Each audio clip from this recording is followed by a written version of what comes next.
equipping you to face the day. It's the Bill and Joel Morning Show on North Georgia's News Talk, WDUN.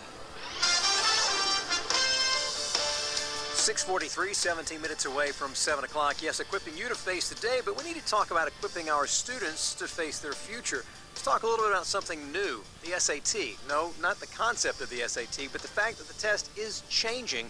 We're going to get some insight on what to expect from the new test and also about whether the test in itself is as important as we think it might be. Well, we want to welcome to the program this morning David Kim. He's head of C2 Education, which is really one of the nation's premier SAT prep companies. And nice to have him with us here today. David, good morning to you. Hey, good morning, Bill. Good morning, Joel. Undergoing some of the biggest changes, the SAT in 30 years, and you're going to help a little bit on, raising awareness on how to prep for that. But what are some of the changes the SAT is going through? Well, the test has come under a lot of criticism, and that's really been what some of the causes for the changes that have occurred. And the biggest change, I would say, is that the test is going to be more content-driven. It's going to be more based on what a student has learned in high school, as opposed to just a simple general reasoning test like the old SAT was. A lot of the college admissions officers and parents, they really wanted something that was more applicable to, what students were learning in school, and that would also be a better indicator of how someone would do in college at the end of the day. Well, would this change the way that we prepare for the test? Because I know a lot goes into prepping students for these tests. That's correct. So, the new test, everyone is saying, is actually more preparable than the old test because it is so much more content-driven, that given with more time and preparation, a student should, in theory, be able to do better and score higher on this new test. Let's talk a little bit about the SAT and the importance of that. Is it as important, or do the changes reflect kind of a changing, I guess a changing landscape for this type of testing? Because so much in state schools or through No Child Left Behind, then it goes into Common Core, talking about testing all the time.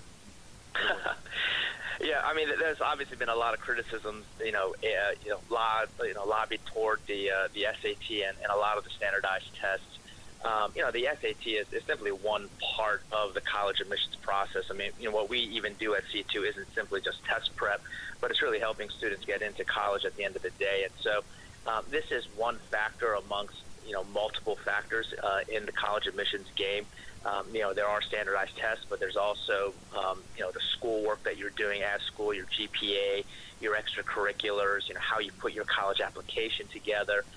There are multiple things that go into how an admissions officer is going to be selecting a student that, the SAT is not necessarily the end-all, be-all. It once was, let's say, 50, 60 years ago. The competitiveness of students these days, it goes far beyond just the SAT. That being said, if you have two identical students who have the identical grades, the identical extracurricular activities, a student with a higher SAT score will have that slight edge, all things being equal. Well, the other area where the SAT is also very important is financial aid. And so when you talk about scholarships and making the cost of college less, the SAT still does play a very important part. Well, that kind of goes to my next question then. You talk about the importance of the SAT. Some schools are going test optional. Is that something you think might be a trend in the future, that they find different ways, different metrics as opposed to just this standardized test?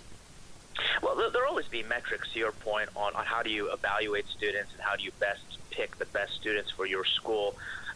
So even though the test is optional at a handful of schools, like I said earlier, there's multiple areas right. in how to evaluate a student, whether it's the school that they attend, their grades, if they're a star athlete, if they're a star musician or star drama person, these things will all be factors in the college admissions process at the end of the day. But the challenge is, though, for a lot of schools, if you're applying to the University of Georgia, for example, you have 30, 40,000 applications coming in. You do need to have, some immediate way to, start separating, those who are going to be further evaluated and those who aren't going to be further evaluated. And the SAT or ACT has always been a very fast way to do that because, there is a single number that you can kind of compare student A and student B with. And so I think there will always be a test whether or not that will continue to be the SAT remains to be a question. So in other words, these schools that have opted out of it or are not taking it, that's not a trend. You don't see it as a wholesale trend. Correct, and even those that are test optional, they still value those students that do take a test, and having more information at the end of the day is helpful. It's like kind of like the pros who decide to go to a workout day or the combine, and those who choose not to.